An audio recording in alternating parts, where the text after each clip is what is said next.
प्रयागराज की तेज तर्रार और ईमानदार आईपीएस अधिकारी नैना ठाकुर दिवाली से एक दिन पहले अपनी सरकारी गाड़ी छोड़कर सादे कपड़ों में ऑटो से सिविल लाइंस मार्केट पहुंची थीं। उनका मकसद सिर्फ अपनी छोटी बहन अवनी के लिए ज्वेलरी खरीदना नहीं था, बल्कि यह देखना था कि उनके क्षेत्र में लोग सुरक्षित और खुश हैं या नहीं।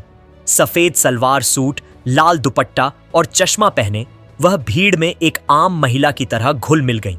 चारों ओर दिवाली की रौनक थी, मिट्टी के दियों की खुशबू, जलेबियों की मिठास और रंगीन झालरों की चमक। लेकिन तभी एक पुलिस जीप सायरन बजाती हुई आई और बाजार में खलबली मच गई।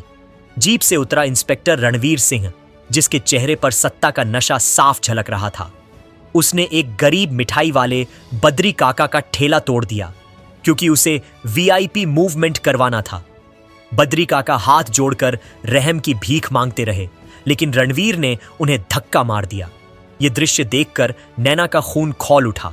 उन्होंने आगे बढ़कर रणवीर को रोका और कहा, यह तुम्हारा अधिकार नहीं कि गरीबों पर अत्याचार करो। रणवीर ने ताने कसते हुए कहा, कौन हो तुम, जाकर रसोई संभालो। पर जैसे ही उसने बदतमीजी की हद पार की, नैना ने उसका हाथ पकड़ लिया और पूरी ताकत से रोक दिया। भीड़ के सामने उन्होंने अपनी पहचान बताई, मैं प्रयागराज की आईपीएस नैना ठाकुर हूं और इस वर्दी का दुरुपयोग अब नहीं होगा। उसी वक्त उन्होंने रणवीर को निलंबित कर दिया। अगले दिन मीडिया में यही खबर सुर्खियां बनी, लेडी आईपीएस का दबंग एक्शन। लेकिन यह मामला यहीं खत्म नहीं हुआ। रणवीर सिंह ने शहर के सबसे ताकतवर भूमाफिया भैरव सिंह से मिलकर नैना के खिलाफ झूठी शिकायत दर्ज करवा दी। आरोप लगाया गया कि नैना ने ड्यूटी पर तैनात पुलिस अधिकारी पर हमला किया। कुछ भ्रष्ट पत्रकारों को पैसे देकर खबरें फैलाई गईं कि आईपीएस ने अहंकार में कानून तोड़ा। वरिष्ठ अधिकारी डीसीपी मेनन ने भी नैना को चेताया, तुमने मामला ज्यादा बढ़ा दिया है। लेकिन नैना शांत रही। उन्होंने कहा, सर, मैंने कानून नहीं तोड़ा, उसे सही तरीके से लागू किया है। भैरव सिंह ने बद्री काका को धमकाया कि वह झूठी गवाही दें, वरना उनका परिवार मारा जाएगा। लेकिन नैना ने रात में खुद उनके घर जाकर कहा, काका, आपको डरना नहीं है, अब आप मेरी सुरक्षा में हैं। उन्होंने उन्हें स्टेट विटनेस प्रोटेक्शन में रखा और अगले दिन जांच कमेटी के सामने सबूत पेश की, वीडियो, ऑडियो और दस्तावेज जो रणवीर और भैरव की साजिश को उजागर कर रहे थे। नैना ने खुलासा किया कि रणवीर और भैरव बाजार की वह जमीन खाली करवाना चाहते थे जहां गरीब व्यापारी सालों से दिवाली पर दुकान लगाते थे। जांच के बाद रणवीर को बर्खास्त कर दिया गया और भैरव सिंह को जेल भेजा गया। नैना को क्लीन चिट और प्रशंसा पत्र मिला। पर डीसीपी मेनन ने कहा, तुम्हारा गुस्सा तुम्हारे अतीत से आता है। दरअसल नैना के पिता, एक ईमानदार शिक्षक, को भी कभी एक भ्रष्ट इंस्पेक्टर ने भरी बाजार में अपमानित किया था। उसी अपमान ने उन्हें आईपीएस बनने की प्रेरणा दी थी। दिवाली की रात जब शहर दीपों से जगमगा रहा था, नैना अपनी बहन के साथ घर पर थी।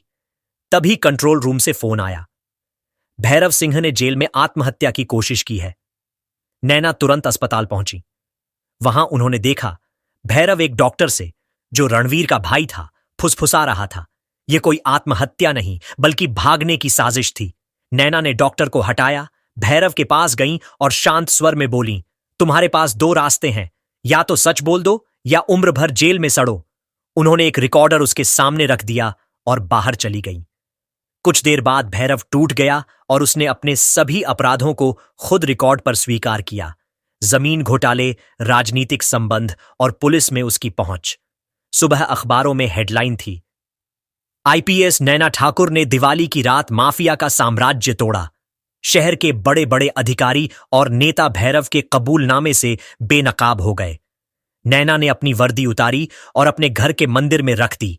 मां की तस्वीर के सामने दिया जलाकर बोली, आज मैंने न सिर्फ एक अपराधी को हराया, बल्कि अपने भीतर के डर को भी। यह कहानी सिर्फ एक दबंग अधिकारी की नहीं, बल्कि एक ऐसी महिला की है जिसने न्याय को सबसे ऊपर रखा। नैना ठाकुर ने साबित किया कि सच्ची वर्दी शरीर पर नहीं, बल्कि उस आत्मा में होती है जो अन्याय के खिलाफ खड़ी होती है। सीख, जब सत्ता भ्रष्ट हो जाए, तब न्याय की लौ जलाने के लिए एक नैना ठाकुर की जरूरत होती है।